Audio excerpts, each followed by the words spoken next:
ಎಲ್ಲರಿಗೂ ಸಹ ನಮಸ್ಕಾರ. ಮೊದಲನೇದಾಗಿ 2020-21ನೇ ಸಾಲಿನ SSLC ಪರೀಕ್ಷೆಗಳ ಒಂದು ಅಧಿಕೃತ ಟೈಮ್ ಟೇಬಲ್ ಇವತ್ತು ರಿಲೀಸ್ ಮಾಡಿದ್ದಾರೆ. ಎಲ್ಲರೂ ಮಾತಾಡಬೇಡ. ಸುಮಾರು 1 ತಿಂಗಳ ಹಿಂದೆ ನಾವು ತಾತ್ಕಾಲಿಕ ಒಂದು ಟೈಮ್ ಟೇಬಲ್ ನಾವು ಬಿಡುಗಡೆ ಮಾಡಿದ್ವಿ. ಬಿಡುಗಡೆ ಮಾಡಿ ಆ ಕುರಿತು ಯಾರ್ದಾದ್ರು ಅಭಿಪ್ರಾಯ ಇದ್ರೆ, ಸಲಹೆ ಇದ್ರೆ, ಆಕ್ಷೇಪಣೆ ಇದ್ರೆ ಬಳಸಬಹುದು ಅಂತ ಸುಮಾರು 1 ತಿಂಗಳು ಟೈಮ್ ಕೊಟ್ಟಿದ್ರು. ಆ 1 ತಿಂಗಳು ಟೈಮು ಮೊನ್ನೆ 26ನೇ ತಾರೀಕಿಗೆ ಮುಗಿದಿದೆ.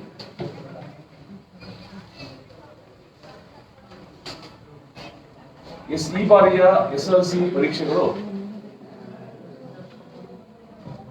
ಜೂನ್ 21ನೇ ತಾರೀಕಿಂದ ಪ್ರಾರಂಭ ಆಗ್ತದೆ. ಜೂನ್ 21ರಿಂದ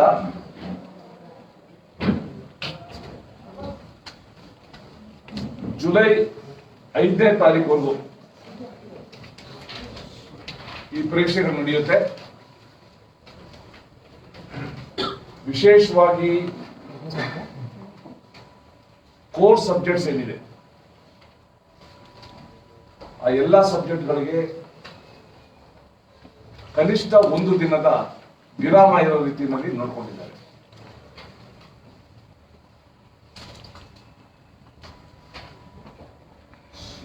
ಜೂನ್ 21ನೇ ತಾರೀಕಿಂದ ಪ್ರಾರಂಭ ಆಗಿ ಜುಲೈ 5ನೇ ತಾರೀಕುವರೆಗೂ ಕೂಡ ಪರೀಕ್ಷೆಗಳು ನಡೆಯುತ್ತೆ ಅಂತ ತಮ್ಮ ಮೂಲಕ ನಾನು ತಿಳಿಸಕ್ಕೆ ಇಷ್ಟಪಡ್ತೇನೆ. ಆಮೇಲೆ ಇವತ್ತು ಬೆಳಗಾವಿ ವಿಭಾಗದಲ್ಲಿ ವಿಭಾಗ ಮಟ್ಟದ ಶಿಕ್ಷಣ ಸ್ಪಂದನ ಕಾರ್ಯಕ್ರಮ ಬೆಳಗ್ಗೆಯಿಂದ ನಡೆದಿದೆ.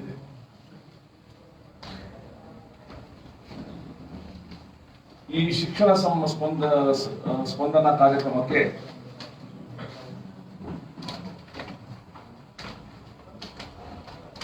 ಯಾರ್ಯಾರಿಗೆ ತಮ್ಮ ಸಮಸ್ಯೆ ಪೆಂಡಿಂಗ್ ಇದೆ, ಯಾರ್ಯಾರಿಗೆ ಸಮಸ್ಯೆ ಇದೆ ಅಂತ ತಿಳ್ಕೊಳ್ಳೋಕೆ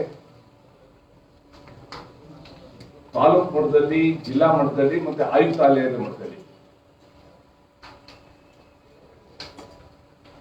ಬಂದು ತಮ್ಮ ಅರ್ಜಿನ ಸಲ್ಲಿಸಬಹುದು, ತಮ್ಮ ಸಮಸ್ಯೆಗಳನ್ನ ತಿಳಿಸಬಹುದು ಅಂತ ವ್ಯಾಪಕವಾಗಿ ಪ್ರಚಾರ ಕೂಡ ನಾವು ನಡೆಯುತ್ತೇವೆ.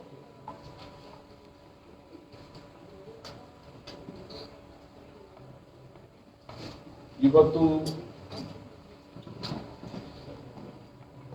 ನಮ್ಮ ಈ ಶಿಕ್ಷಣ ಸ್ಪಂದನಕ್ಕೆ ಬಂದ ಒಟ್ಟು ಅರ್ಜಿಗಳ ಸಂಖ್ಯೆ 2940.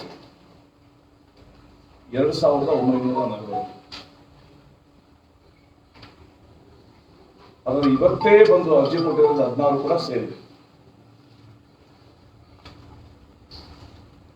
2940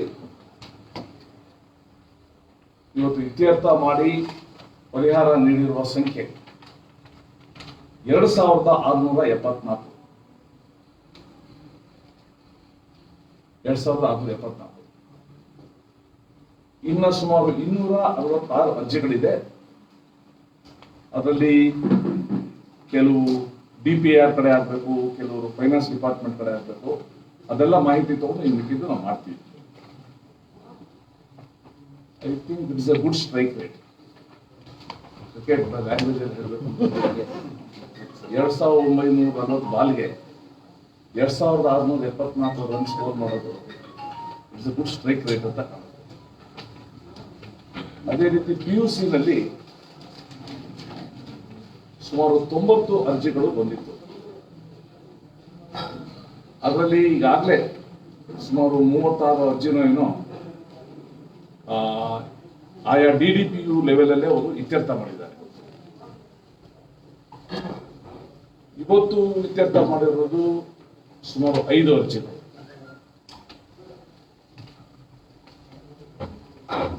ಸೊ ಇನ್ನು ಮಿಕ್ಕದ್ದು ನಿರ್ದೇಶನದಲ್ಲಿ ಬಾಕಿ ಇರುವ ಪ್ರಕರಣಗಳು, ಕೆಲವು ಒಂದು ಕಾಲೇಜಿನ ಹೆಸರು ಬದಲಾವಣೆ ಬಾಕಿ, ಪ್ರಥಮ ವೇತನ ಬಾಕಿ, ಈ ರೀತಿ ಅದನ್ನ ನಮ್ಮ ಡೈರೆಕ್ಟರ್ ಲೆವೆಲಲ್ಲಿ ಅದನ್ನ ಇತ್ಯರ್ಥ ಮಾಡ್ತೀವಿ ಅನ್ನೋದು ಕೂಡ ಇವತ್ತು ಆಗಿದೆ. ನಾನು ರಾಜ್ಯದ ವಿಧಾನ ಪರಿಷತ್ ಸದಸ್ಯರ ಜೊತೆ, ನಮ್ಮ ಶಿಕ್ಷಕರ ಕ್ಷೇತ್ರ ಹಾಗೂ ಪದವೀಧರ ಕ್ಷೇತ್ರ, ಅವ್ರ ಜೊತೆ ಕಳೆದ 1.5 ವರ್ಷದಲ್ಲಿ ಕನಿಷ್ಠ 6 ಸಲ ನಾನು ಸಂವಾದ ನಡೆಸಿದ್ದೆ. ಶಿಕ್ಷಕರ ಸಮಸ್ಯೆಗಳನ್ನ ಪರಿಹಾರ ಮಾಡೋ ದೃಷ್ಟಿಯಿಂದ, ಮತ್ತೆ ಬಹಳಷ್ಟು ಕಾಲದಿಂದ ಇವೆಲ್ಲನೂ ಕೂಡ ಸಮಸ್ಯೆಗಳು ಪೆಂಡಿಂಗ್ ಇದೆ. ಸೊ ಆ ಸಂವಾದದ ಒಂದು ಫಲಶ್ರುತಿ ಏನು ಅಂತಂದ್ರೆ, ನಾವು ವಿಭಾಗದ ಮಟ್ಟದಲ್ಲಿ ಈ ರೀತಿ ಶಿಕ್ಷಕರ ಸಮಸ್ಯೆಗಳ ಅದಾಲತ್ ಮಾಡಬೇಕು. ನಾವು ಅದಾಲತ್ ಮಾಡಿದಾಗ ಬೇಗ ಇದಕ್ಕೆ ಪರಿಹಾರ ಸಿಗಕ್ಕೆ ಸಾಧ್ಯ ಅನ್ನೋದು ನಮ್ಮ ವಿಧಾನ ಪರಿಷತ್ ಸದಸ್ಯರ ಒಂದು ಸಲಹೆ ಆಗಿತ್ತು. ಆ ಸಲಹೆಯಂತೆ ಇವತ್ತು ಮೊದಲು ಇಡೀ ರಾಜ್ಯದಲ್ಲಿ ಬೆಳಗಾವಿ ವಿಭಾಗದಲ್ಲಿ ನಾವು ಮಾಡಿದ್ವಿ. ಇದರ ನಂತರ ಮುಂದಿನ ನಾವು ಶಿಕ್ಷಣ ಸ್ಪಂದನ ಕಾರ್ಯಕ್ರಮ ಕಲಬುರಗಿ ವಿಭಾಗದಲ್ಲಿ, ಅಂದ್ರೆ ಕಲ್ಯಾಣ ಕರ್ನಾಟಕ ವಿಭಾಗದಲ್ಲಿ ನಾವು ಮಾಡಲಿದ್ದೀವಿ. ಅದಾದ್ಮೇಲೆ ಮೈಸೂರು ಮತ್ತೆ ಬೆಂಗಳೂರು, ಇಡೀ ರಾಜ್ಯದಲ್ಲಿ ಮಾಡ್ತೇವೆ.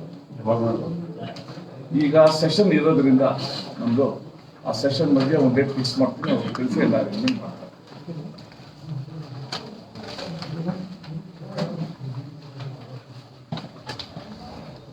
ನಾನು ಇವತ್ತು ಬೆಳಗ್ಗೆ ಈ ಬೆಳಗಾವಿ ವಿಭಾಗದ ಎಲ್ಲ DDPIಗಳ ಜೊತೆ, ಉಪನಿರ್ದೇಶಕರ ಜೊತೆ ಒಂದು ಸಭೆ ನಡೆಸಿದ್ವಿ. ಬರುವ SSLC ಪರೀಕ್ಷೆಗೆ ಯಾವ ರೀತಿ ಸಿದ್ಧತೆ ನಡೆಸಿದ್ದಾರೆ, ಯಾವ ರೀತಿ ಎಲ್ಲ ಜಿಲ್ಲೆಗಳಲ್ಲಿ SSLC ಮಕ್ಕಳ ಹಾಜರಾತಿ ಇದೆ,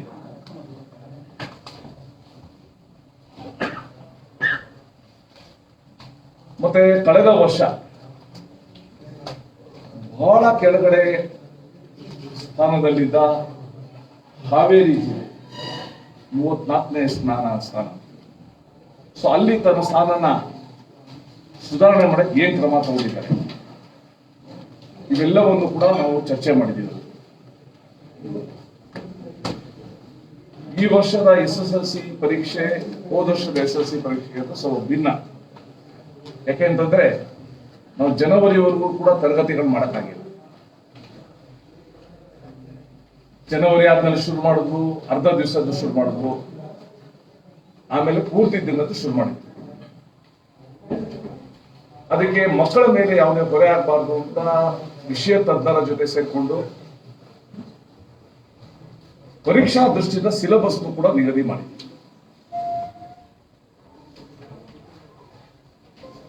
ಈ ಸಿಲೆಬಸ್ ನಿಗದಿ ಮಾಡುವಾಗ 2 ಸಂಗತಿಗಳ ಕಡೆ ಗಮನ ಕೊಟ್ಟಿದ್ದೀವಿ. ಮೊದಲನೇದು, ಮಕ್ಕಳ ಮೇಲೆ ಹೊರೆ ಆಗಬಾರ್ದು, ಒತ್ತಡ ಆಗಬಾರ್ದು. ಎರಡನೇದು, ಮುಂದಿನ ತರಗತಿಗೆ ಹೋದಾಗ ಯಾವುದೋ ಕಲಿಕೆಯಿಂದ ವಂಚಿತನಾಗಿದೆ ಅಂತ ಅನ್ನಿಸ್ಬಾರ್ದು. ಇವೆರಡನ್ನು ಕೂಡ ಬ್ಯಾಲೆನ್ಸ್ ಮಾಡಿ ಈ ಸಿಲೆಬಸ್ ನಾವು ನಿಗದಿ ಮಾಡಿದ್ವಿ. ಹೋದ ವರ್ಷ ಸಿಲೆಬಸ್ ಎಲ್ಲ ಮುಗಿದಿತ್ತು, ಎಕ್ಸಾಮ್ ಮಾಡೋದಕ್ಕೆ ನಮಗೆ 3 ತಿಂಗಳು ತಡೆ ಬಂದಿತ್ತು. ಸೊ ಈ ದೃಷ್ಟಿಯಿಂದ ಇವತ್ತು ಬೆಳಗ್ಗೆ ಚರ್ಚೆಯಲ್ಲಿ ಪ್ರತಿ ತಾಲೂಕಿನಲ್ಲಿ, ಈ ವಿಭಾಗದ ಪ್ರತಿ ತಾಲೂಕಿನಲ್ಲಿ ಎಲ್ಲ ಮುಖ್ಯ ಗುರುಗಳ ಒಂದು ಕಾರ್ಯಾಗಾರನ ಮಾಡ್ತಾ ಇದ್ದೀವಿ. ಹೆಡ್ ಮಾಸ್ಟರ್ಸ್ ವರ್ಕ್ಶಾಪ್ ಮಾಡಿಬಿಟ್ಟು ರಾಜ್ಯದಲ್ಲಿ ಯಾವ್ಯಾವ ಜಿಲ್ಲೆನಲ್ಲಿ ಬೆಸ್ಟ್ ಪ್ರಾಕ್ಟೀಸಸ್ ಮಾಡಿದ್ದಾರೆ ಅದನ್ನ ಅವರ ಮುಂದೆ ತಂದು ನೀವು ಕೂಡ ಇದನ್ನ ಅಳವಡಿಸಿಕೊಳ್ಳೋದು ಉತ್ತಮ ಅಂತ ನಾವು ತಿಳಿಸ್ತೀವಿ.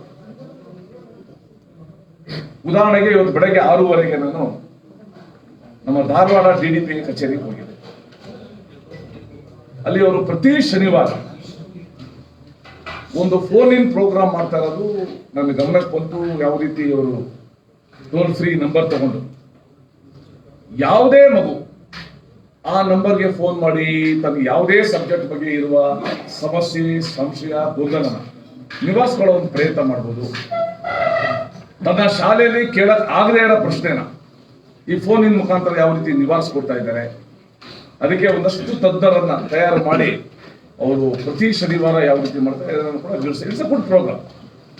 ಇದನ್ನ ನಾನು ಇವತ್ತು ಎಲ್ಲ DDPಗಳ ಗಮನಕ್ಕೆ ತಂದಿದ್ದೀನಿ, ಅದು ಮಾಡಬೇಕು ಅಂತ. ಜೊತೆಗೆ ಈ ವಿಭಾಗದ ಎಲ್ಲ ಅಧಿಕಾರಿಗಳು ಕೂಡ ಕನಿಷ್ಠ 1 ಅಥವಾ 2 ಶಾಲೆಗಳನ್ನ ದತ್ತು ತಗೋಬೇಕು. ಆ ಶಾಲೆಗಳಿಗೆ ಗಮನ ಕೊಡಬೇಕು. ಕೊಟ್ಟು ಅಲ್ಲಿ ಹೋಗಿ ಸ್ವತಃ ಪಾಠ ಮಾಡೋ ಮಟ್ಟಕ್ಕೆ ಇರಬೇಕು. ಯಾಕಂದ್ರೆ ಬೇಸಿಕಲಿ ಎಲ್ಲರೂ ಕೂಡ ಇಲ್ಲಿ ಶಿಕ್ಷಕರೇ ಇದ್ದಿದ್ದು, ಈಗ ಪ್ರಮೋಷನ್ ಆಗಿ ಈ ಮಟ್ಟಕ್ಕೆ ಬಂದಿದ್ದಾರೆ. ನಾನು ಉದಾಹರಣೆಯನ್ನು ಕೊಟ್ಟೆ. ಹೇಗೆ ರಿಸರ್ವ್ ಬ್ಯಾಂಕ್ ಡೈರೆಕ್ಟರ್ ಆಗಿದ್ದ ರಘುನಾಥ್ ರಾಜನ್, ರಘುರಾಮ್ ರಾಜನ್ ಅವರು ಆ ಪೀರಿಯಡ್ ಆದ ತಕ್ಷಣ ನಾನು ಮತ್ತೆ ಟೀಚಿಂಗ್ ಹೋಗ್ತೀನಿ ಅಂತ ಹೋಗಿದ್ರು. ಈ ಲವ್ಡ್ ಟೀಚಿಂಗ್. ಸೊ ಈ ರೀತಿ ನಾವು ಟೀಚಿಂಗ್ ಮರಿಬಾರ್ದು, ಹೋಗ್ಬೇಕು ಅಂತ ಕೂಡ ಎಲ್ಲರೂ ಕೂಡ ಒಪ್ಕೊಂಡಿದ್ದಾರೆ, ಸರ್ ಚಂದ ಒಪ್ಕೊಂಡಿದ್ದಾರೆ. ಸೊ ಈ ಹಿನ್ನೆಲೆಯಲ್ಲಿ ನಾನು ಮತ್ತೆ ಏಪ್ರಿಲ್ 2ನೇ ತಾರೀಕಿಂದ ನಾನು ಇಡೀ ರಾಜ್ಯದಲ್ಲಿ ಪ್ರವಾಸ ಮಾಡ್ತೇನೆ. 2 ಜಿಲ್ಲೆ 3 ಜಿಲ್ಲೆನ ಸೇರಿಸಿ ಆ ಎಲ್ಲ BOಗಳ ಜೊತೆ ಕೂತ್ಕೊಂಡು ನಾವು ಯಾವ ರೀತಿ ತಯಾರಿ ಮಾಡಬೇಕು ಅಂತ. ನಾನು ಇನ್ನೊಂದು ಹೇಳಿದ್ದೀನಿ, ನಿಮ್ಮ ಸಿದ್ಧತೆ ಯಾವುದೇ ಮಗುವಿನ ಮೇಲೆ ಒತ್ತಡ ತರಬಾರ್ದು. ಯಾವುದೇ ಮಗು ಪರೀಕ್ಷೆನ ಆನಂದಿಸಬೇಕಾಗಿ ಹೊರತು ಅದರಿಂದ ಆತಂಕ ಪಡಬಾರ್ದು. ನಾವು ಕಳೆದ ವರ್ಷ ಒಂದು ಹೇಳ್ತಾ ಇದ್ವು, ನಮ್ಮ ಪರೀಕ್ಷಾ ಕೇಂದ್ರಗಳು ರಣಾಂಗಣ ಅಲ್ಲ, ಅದು ಕ್ರೀಡಾಂಗಣ ಅಂತ. They should enjoy.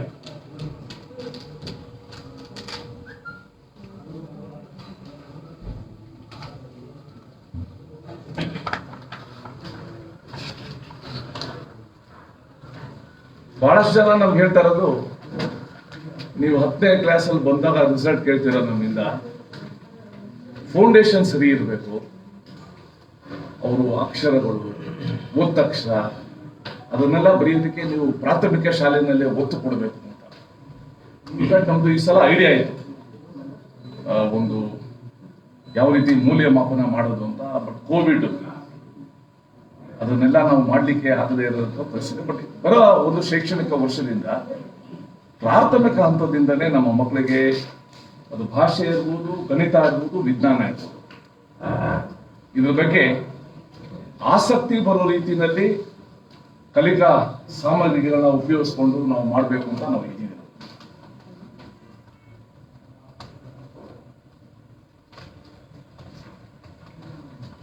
ಒಟ್ಟಾರೆ ಈ ಕೋವಿಡ್ ಮಹಾಮಾರಿ ಏನಿದೆ ಎಲ್ಲಾ ಕ್ಷೇತ್ರಗಳ ಮೇಲೆ ಪರಿಣಾಮ ಬೀರಿದ್ರು ಕೂಡ ಶಿಕ್ಷಣ ಇಲಾಖೆಯ ಮೇಲೆ ಬಹಳ ದೂರಗಾಮಿ ಪರಿಣಾಮನ ಬೀರಿದೆ. ಬಹಳ ಜನ ಕೇಳ್ತಾರೆ, 1ನೇ ಕ್ಲಾಸಿಂದ ಯಾವಾಗ ಶುರು ಮಾಡ್ತೀರಾ ಅನ್ನೋದೊಂದು ಪ್ರಶ್ನೆ ಇದೆ, ಕೇಳ್ತಾ ಇದ್ರಿಂದ ಕಾಣ್ತೀವಿ. ಸೊ ನಾವು ಕೂಡ 1ನೇ ಕ್ಲಾಸಿಂದ ಮಾಡಲಿಕ್ಕೆ ತಯಾರಿಯನ್ನ ನಡೆಸಿದ್ವಿ. ಎಲ್ಲಾ ಸರಿ ಇದ್ದಿದ್ರೆ ಇವತ್ತಿಂದ 1ನೇ ತರಗತಿಗಳು ಪ್ರಾರಂಭ ಆಗಬಹುದಾಗಿತ್ತು. ಅದೇ ನಮ್ಮ ತಾಂತ್ರಿಕ ಸಲಹಾ ಸಮಿತಿ ಜೊತೆನೂ ಕೂಡ ನಾವು ಮಾತಾಡಿದ್ದೀವಿ. ದುರದೃಷ್ಟವಶಾತ್ ಕರ್ನಾಟಕನೂ ಕೂಡ ಸೇರಿದಂಗೆ ಸುಮಾರು 6 ರಾಜ್ಯಗಳಲ್ಲಿ ಈ ಸೋಂಕಿನ ಪ್ರಮಾಣ ಸ್ವಲ್ಪ ಹೆಚ್ಚಾಗ್ತಾ ಇರೋದು ಕಂಡು ಬಂದಿದೆ. ನಮ್ಮಲ್ಲಿ 300-350 ಇರ್ತಾ ಇದ್ದಿದ್ದು ಈಗ 500 ಮತ್ತೆ ಕ್ರಾಸ್ ಆಗಿದೆ. ಅದು ಎಲ್ಲಾ ಜಿಲ್ಲೆಗಳಲ್ಲಿ ಇಲ್ಲದೆ ಇದ್ರು ಕೂಡ 1 ಅಥವಾ 2 ಜಿಲ್ಲೆಯಲ್ಲಿ ಇದ್ರು ಒಂಥರ ಜನಕ್ಕೆ ಅದು ಭಾವನೆ ಬಂದಿದೆ. ಮತ್ತೆ ನಮ್ಮ ನೆರೆ ರಾಜ್ಯಗಳು, ಒಂದು ಕೇರಳ ಮತ್ತೆ ಒಂದು ಮಹಾರಾಷ್ಟ್ರ, ಅಲ್ಲಿ ಪ್ರಮಾಣ ಜಾಸ್ತಿ ಆಗಿದೆ. ಸೊ ಅದಕ್ಕೋಸ್ಕರ ಏನು ಎರಡನೇ ಅಲೆ ಅಂತ ಹೇಳ್ತಾರೆ, ಅಥವಾ ಕೆಲವು ರಾಜ್ಯಗಳಲ್ಲಿ ಮಾತ್ರ ಇದೆ, ಇದನ್ನ ಕೇಂದ್ರ ಸರ್ಕಾರ ಕೂಡ ಬಹಳ ಗಂಭೀರ ತಗೊಂಡಿದೆ. ನಾವು ಇನ್ನೂ ಒಂದು ವಾರ ತಡೆದು ನೋಡಿ ಈ 1ನೇ ಕ್ಲಾಸಿಂದ 5ನೇ ಕ್ಲಾಸ್ವರೆಗೂ ನಿರ್ಧಾರ ತಗೋತೀವಿ. ಇನ್ ಕೆಲವರು ಇರ್ತಾರೆ ಮಧ್ಯಾಹ್ನ ಬಿಸಿ ಊಟ ಯಾವಾಗ ಶುರು ಮಾಡ್ತಾರೆ. ಸೊ ಮಧ್ಯಾಹ್ನ ಬಿಸಿ ಊಟ ಮಾಡ್ಲಿಕ್ಕೂ ಕೂಡ ಒಂದು ಅಂದ್ರೆ ಬರಬೇಕು ಮಕ್ಕಳು. ಬಿಸಿ ಊಟ ಅವರಿಗೆ ಬಹಳ ಅಗತ್ಯ ಇದೆ, ಗ್ರಾಮೀಣ ಭಾಗದಲ್ಲಿ ಅಗತ್ಯ ಇದೆ. ಕೇಂದ್ರ ಸರ್ಕಾರ ಕೂಡ ನಾವು ಬರ್ತಿದ್ದೀವಿ, ಅವ್ರದ್ದು ಹಸಿರು ನಿಶಾನೆ ಬೇಕು ಮಧ್ಯಾಹ್ನ ಊಟ ಕೊಡ್ಲಿಕ್ಕೆ. ಸೊ ನಾವು ಇನ್ನೂ ಕೂಡ ಪ್ರಯತ್ನ ಪಡ್ತಾ ಇದ್ದೀವಿ. ಬೇಗ ಅದು ಸಿಕ್ಕ ತಕ್ಷಣ ಮಧ್ಯಾಹ್ನದ ಬಿಸಿ ಊಟ ಕೂಡ ನಾವು ಪ್ರಾರಂಭ ಮಾಡ್ತೀವಿ. 2021-22 ಶೈಕ್ಷಣಿಕ ವರ್ಷವನ್ನ ಜುಲೈ 15ನೇ ತಾರೀಕಿಂದ ನಾವು ಪ್ರಾರಂಭ ಮಾಡ್ತೀವಿ. ಈ ವರ್ಷ SLC ಎಕ್ಸಾಮ್ ಜುಲೈ 5ನೇ ತಾರೀಕು ಮುಗಿಯುತ್ತೆ. ಜುಲೈ 15ನೇ ತಾರೀಕಿಂದ ಶೈಕ್ಷಣಿಕ ವರ್ಷ ಪ್ರಾರಂಭ ಮಾಡ್ತೀವಿ. ಪ್ರಾಯಶಃ ಈ ಸಲ ಶೈಕ್ಷಣಿಕ ವರ್ಷ ಪ್ರಾರಂಭ ಆದಾಗ ಎಲ್ಲಾ ತರಗತಿಗಳನ್ನು ಕೂಡ ಒಟ್ಟಿಗೆ ಪ್ರಾರಂಭ ಮಾಡುವ ಒಂದು ವಾತಾವರಣ ಬರಲಿ ಅಂತ ನಾನು ಆಶಿಸ್ತೇನೆ. ಬರುತ್ತೆ ಅಂತ ಒಂದು ನಿರೀಕ್ಷೆ ಇದೆ. ಸೊ ಇವತ್ತಿನ ಈ ಒಂದು ಶಿಕ್ಷಣ ಸ್ಪಂದನ ಕಾರ್ಯಕ್ರಮಕ್ಕೆ ಬಹಳ ಮುತುವರ್ಜಿ ವಹಿಸಿ ನನ್ನ ಮೇಲೆ ಒಂದು ರೀತಿ ತಲೆ ಮೇಲೆ ಕೂತ್ಕೊಂಡು ಈ ಕಾರ್ಯಕ್ರಮ ಆಗಬೇಕು ಅಂತ ಮಾಡಿದ ಒಂದು ಶ್ರೇಯಸ್ಸು ವಿಜ್ಞಾನ ಪರಿಷತ್ ಸದಸ್ಯ ಶ್ರೀ ಸಂಕನೂರು ಅವ್ರು ಇವತ್ತು ಸ್ಟ್ರೈಕ್ ರೇಟ್ ನೋಡಿ ಬಹಳ ಖುಷಿ ಆಗ್ಬಿಟ್ಟಿದೆ ಅವರಿಗೆ. ಅಂತೂ ನಾವು ಅಂದ್ಕೊಂಡಂಗೆ ಆಗಿದೆ ಅಂತ. ಸೊ ಒಂದು ಒಳ್ಳೆ ಕಾರ್ಯ ಆಗಿದೆ. ಈ ಕಾರ್ಯ ನಮಗೆ ಬೇರೆ ವಿಭಾಗದಲ್ಲೂ ಕೂಡ ಈ ರೀತಿ ಕಾರ್ಯಕ್ರಮ ಮಾಡೋಕ್ಕೆ ಒಂದಷ್ಟು ಉತ್ಸಾಹ ನಾವು ಇದನ್ನ ನಮ್ಮದೇ ಕ್ವಶನ್ ಇರುತ್ತೆ. ಈ ವೆಕೇಶನ್ ಇರೋಲ್ಲ ಸ್ಕೂಲ್ಗಳಿಗೆ ಸರ್ ವೆಕೇಶನ್ ಇರ್ತದೆ, ಯಾಕಂದ್ರೆ ನಾವು 10th ಮಾತ್ರ ಎಕ್ಸಾಮ್. 10th ಮಾತ್ರ ಅವ್ರಿಗೆ ವೆಕೇಶನ್ ಇದ್ದೇ ಇರ್ತದೆ. ಅವ್ರಿಗೆ ರಿಸಲ್ಟ್ ಬರೋದು ಅಲ್ಲ ಸಿ, ಯಾಕಂದ್ರೆ ಒಂಥರ ವಿಚಿತ್ರ ವರ್ಷ. 15 ಜನವರಿವರೆಗೂ ವೆಕೇಶನ್ ಐತೆ ಅವ್ರಿಗೆ. ನೋಡ ವೆಕೇಶನ್ ಬಗ್ಗೆ ನಾವು ಇದು ತೀರ್ಮಾನ ಮಾಡಿದ್ರೆ ಎಷ್ಟು ದಿವಸ ಕೊಡ್ಬೋದು ಏನಂತ ಯೋಚನೆ. ಯಾರು ಒಬ್ಬೊಬ್ರು ಅಲ್ಲ, ಪ್ರೈವೇಟ್ ಸ್ಕೂಲ್ನವರು ಲಾಸ್ಟ್ ಟೈಮ್ ಧಾರವಾಡದಲ್ಲಿ ಕೂಡ ಒಂದು ಪ್ರೆಸ್ ಮೀಟ್ ಮಾಡಿದ್ದು. 70% ಅಮೌಂಟ್ ಅಷ್ಟೇ ತಗೋಬೇಕಂತ ಹೇಳಿ ದೊಡ್ಡ ಹೋರಾಟ ಕೂಡ ಮಾಡಿದ್ರು ಅವರು. ಅದಕ್ಕೆ ಸಂಬಂಧಪಟ್ಟಾಗ ಏನಾದ್ರು ತಮ್ಮ 70% ಮಾತ್ರ ತಗೋಬೇಕು ಅಂತ ಅವ್ರು ಹೋರಾಟ ಮಾಡಿದ್ರ. ಮುಂದೆಟ್ಟಿ ಕಡೆ at the risk of repetition ಮತ್ತೊಂದ್ಸಲ ಹೇಳ್ತೀನಿ, ಯಾಕಂದ್ರೆ ಇದು ರಾಜ್ಯದಲ್ಲಿ ಬೇರೆ ಬೇರೆ ಕಡೆ ಹೇಳಿದೆ. ಈ ಖಾಸಗಿ ಶಾಲೆಗಳ ಶುಲ್ಕದ ವಿಚಾರದಲ್ಲಿ ಮಧ್ಯ ಪ್ರವೇಶ ಮಾಡೋಕ್ಕೆ ನಮ್ಗೆ ಯಾರು ಕೂಡ ಆಸಕ್ತಿ ಇರಲಿಲ್ಲ. ಯಾಕಂದ್ರೆ ಅಲ್ಟಿಮೇಟ್ಲಿ ಆ ಶಾಲೆ ಮತ್ತೆ ಪೋಷಕರ ನಡುವಿನ ವಿಚಾರ. ಆ ಶಾಲೆಗೂ ಕೂಡ ನಮ್ಮ ಪೋಷಕರು ಅಂತ ಒಂದು ಅಭಿಮಾನ ಇರಬೇಕು, ಒಂದು ವಿಶ್ವಾಸ ಇರಬೇಕು. ಪೋಷಕರು ಕೂಡ ನಮ್ಮ ಶಾಲೆ ಅಂತ ಇರಬೇಕು. ಆದ್ರೆ ಈ ವರ್ಷ ಕೋವಿಡ್ ಕಾರಣದಿಂದ ನನಗೆ ಧಾರವಾಡದ ಬಗ್ಗೆ ಹೆಚ್ಚು ವಿವರ ಗೊತ್ತಿಲ್ಲ. ರಾಜ್ಯದಲ್ಲಿ ಅನೇಕ ಕಡೆ ಪೋಷಕರು ಈ ವರ್ಷ ನಾವು ಫೀಸ್ನ ಕಟ್ಟಕ್ಕಾಗೋದಿಲ್ಲ, ಆರ್ಥಿಕವಾಗಿ ಜರ್ಜರಿತರಾಗಿದ್ದೀವಿ. ಮತ್ತೆ ಇನ್ನೂ ಕಡೆ ಕ್ಲಾಸೇ ಶುರು ಮಾಡದೇ ಇರೋ ನಾವ್ ಯಾಕೆ ಫೀಸ್ ಕಟ್ಟಬೇಕು, ಇದೆಲ್ಲನೂ ಕೂಡ ವ್ಯಕ್ತ ಆಗಿರೋ ತಾವು ಕೂಡ ಗಮನಿಸಿರ್ಬೋದು. ಮತ್ತೆ ಅನೇಕ ಕಡೆ ಶಾಲೆಗಳ ಎದುರುಗಡೆ ಅದೇ ಪೋಷಕರು ಪ್ರತಿಭಟನೆ ಮಾಡಿದ ಘಟನೆಯನ್ನು ಕೂಡ ಆಗಿದೆ. ನಾನು ಖಾಸಗಿ ಶಾಲೆಯವ್ರು ಹೇಳಿದೆ, ದಯವಿಟ್ಟು ನಿಮ್ಮ ಪೋಷಕರನ್ನ ಕರೆಯಿರಿ, ನಿಮ್ಮ ಪರಿಸ್ಥಿತಿ ವಿವರಿಸಿ ಅವ್ರ ಪರಿಸ್ಥಿತಿಯನ್ನು ಕೂಡ ಕೇಳಿ, ಒಂದು ಸೂಕ್ತವಾದ ಅಮಿಕಬಲ್ ಸೊಲ್ಯೂಷನ್ ನೀವು ಬನ್ನಿ, ಪೋಷಕರು ಕೂಡ ಹಿತ ಆಗಂತ ಸೊಲ್ಯೂಷನ್ ಬನ್ನಿ ಅಂತ ಹೇಳಿದಾಗ ಅವರು ಒಪ್ಕೊಳ್ಳಿಲ್ಲ, ಅದಾಗ್ಲಿಲ್ಲ ಕಾರ್ಯ. ಸೊ ನಮ್ಮ ಬೆಂಗಳೂರಿನಲ್ಲಿ ಶಿಕ್ಷಣ ಇಲಾಖೆಯ ಆಯುಕ್ತರು ಒಂದು ಸಭೆ ಕರೆದು ಎಲ್ಲಾ ಸ್ಟೇಕ್ ಹೋಲ್ಡರ್ಸ್ ಕೂಡ ಕರೆದಿದ್ರು. ಪೋಷಕರ ಸಂಘಟನೆ ಪ್ರಮುಖರು, ಖಾಸಗಿ ಸಂಘಟನೆಗಳು ಸುಮಾರು 16ರಿಂದ 18 ಸಂಘಟನೆಗಳಿದೆ, ಅವರೆಲ್ಲರೂ ಕೂಡ ಕರೆದಿದ್ರು. ಅವರೆಲ್ಲ ಹತ್ರ ಮಾತಾಡಿದಾಗ ಚರ್ಚೆ ಅನೇಕ ಆದ್ಮೇಲೆ ಅದೇ ಕರೆದ್ರು, ನಾವೊಂದು 25% ನಾವು ರಿಡಕ್ಷನ್ ಕೊಡಕ್ಕೆ ರೆಡಿ ಇದ್ದೀವಿ ಈ ವರ್ಷ, ವಿಶೇಷ ವರ್ಷ ಅಂತ. ಅದೇ ಪೋಷಕರು ಇಲ್ಲ, ನಮ್ಗೆ 40% ಖಂಡಿತ ಬೇಕು, ಇಲ್ಲದ್ರೆ ನಾವು ಇದೇ ಮಾಡೋಕ್ಕಾಗೋದಿಲ್ಲ. ಸೊ ಅದನ್ನೆಲ್ಲ ಲೆಕ್ಕ ಹಾಕಿ ನಾವು ಒಂದು 30% ಅಂತ ಈ ವರ್ಷ. ಸರ್ ಓವರ್ ಆಲ್ ಆಗಿ ಒಂದು ನಿಮಿಷ ಪ್ಲೀಸ್ ಅಲೋ ಬಿಟ್ಟು ನೀವು ಮುಂಚೆನೆ ನಂಗೆ ಬಂದ್ರೆ ಇನ್ನಷ್ಟು ಸಲಹೆ ಸಿಗ್ತಾ ಇದೆ. ಸೊ ನನ್ನ ಥಾಟ್ಸೇ ಹೋಗ್ತದೆ. ಈ ಒಂದು ತಗೊಂಡಾಗ ನಾವು ಇಬ್ಬರದು ಕೂಡ ಬ್ಯಾಲೆನ್ಸ್ ಮಾಡಬೇಕು ಅಂತ ನಾವು ತಗೊಂಡಿದ್ವಿ.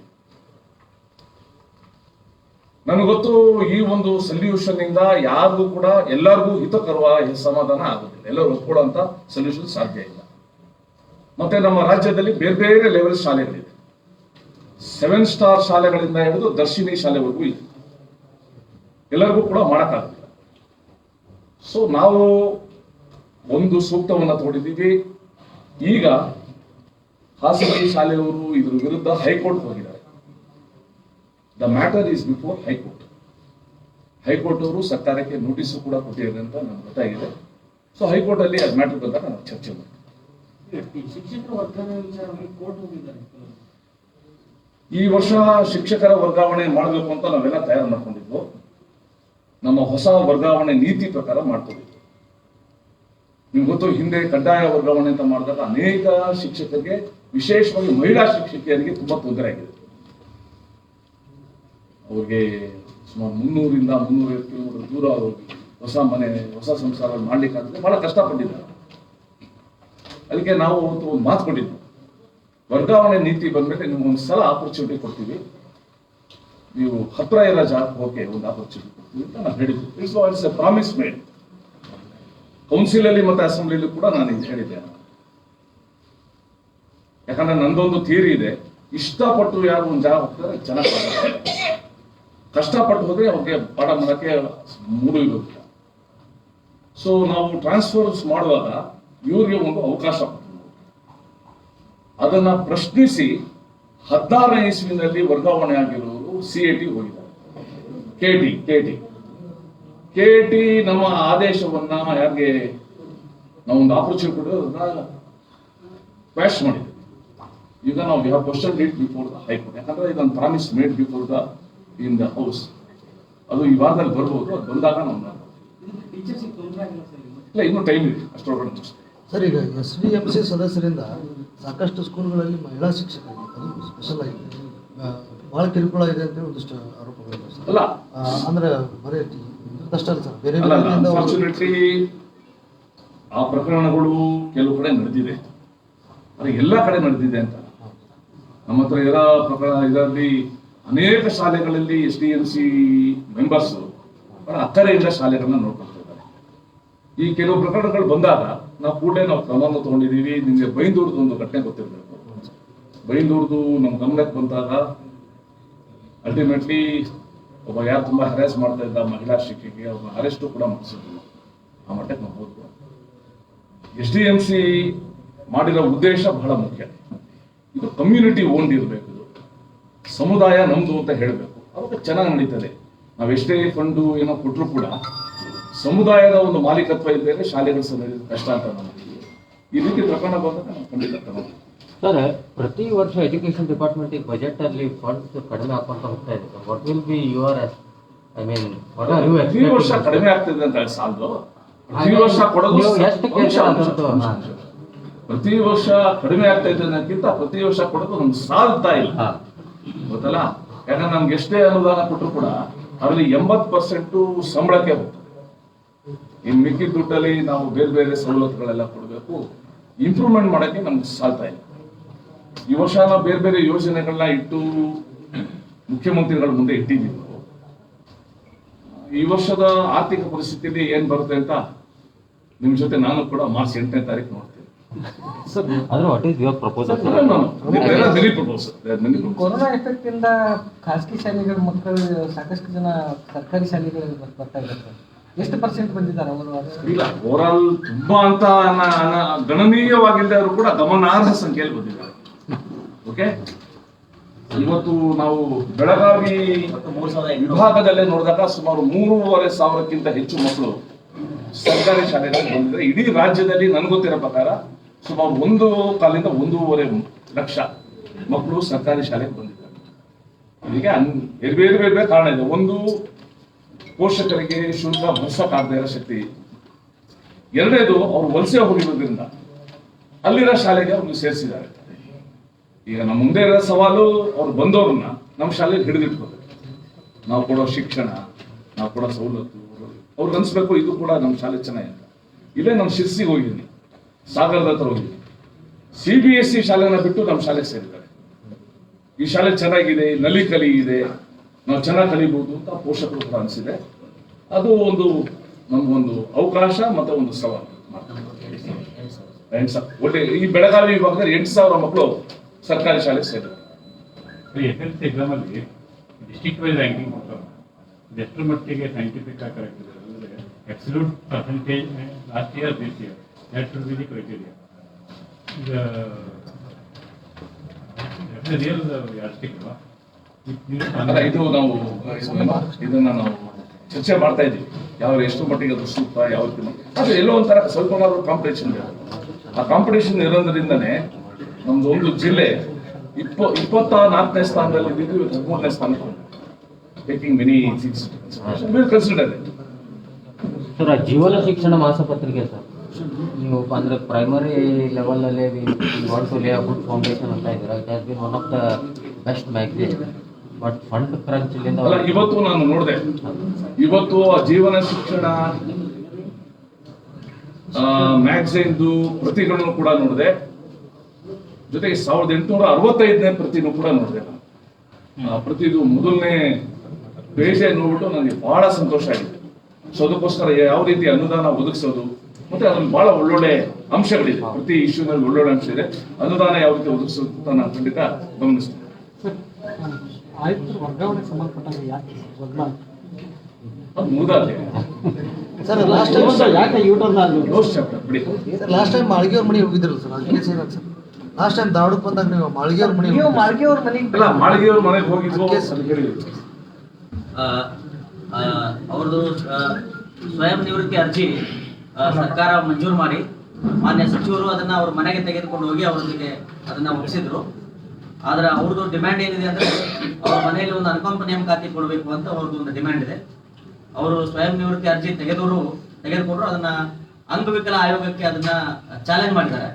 ಅಂಗವಿಕಲ ಆಯೋಗ ಅವ್ರದ್ದು ವಿಚಾರಣೆಗಳನ್ನ ಆಲಿಸಿ ಡಿಸಬಿಲಿಟೀಸ್ ಆಕ್ಟ್ 2016 ಪ್ರಕಾರ ಆ ಸ್ವಯಂ ನಿವೃತ್ತ ಅರ್ಜಿಯನ್ನ ರದ್ದುಗೊಳಿಸಿವಿ ಅಂತ ಅವರು ಆದೇಶ ಮಾಡಿದ್ದಾರೆ. ಅದಕ್ಕೆ ಅದನ್ನ ಅನುಷ್ಠಾನಕ್ಕಾಗಿ ಈಗ ನಾನು ಸರ್ಕಾರಕ್ಕೆ ಅದನ್ನ ಪ್ರಸ್ತಾವನೆ ಕಳಿಸಿಕೊಟ್ಟಿದ್ದೆ. ಅಂದ್ರೆ ಆ ರೀತಿ ಸ್ಥಿತಿಲಿದ್ರು ಕೂಡ ಸ್ವಯಂ ನಿವೃತ್ತಿ ಅವ್ರು ಕೊಟ್ಟಿದ್ದು ಸರಿಯಲ್ಲ, ನಾವು ಅಂಗೀಕರಿಸಿದ್ದು ಸರಿಯಲ್ಲ, ಅವರು ಜೀವನ ಇಡೋವರೆಗೂ ಸಂಬಳ ಕೊಡಬೇಕು ಅಂತ yes, sir. ಅಂಗವಿಕಲರ ಒಂದು ಇಲಾಖೆ ಹೇಳಿದೆ. ಅದನ್ನ ನಾವು ನಮ್ಗೆ ಕಳಿಸಿದಾಗ ನಾನು ನೋಡ್ತೀವಿ.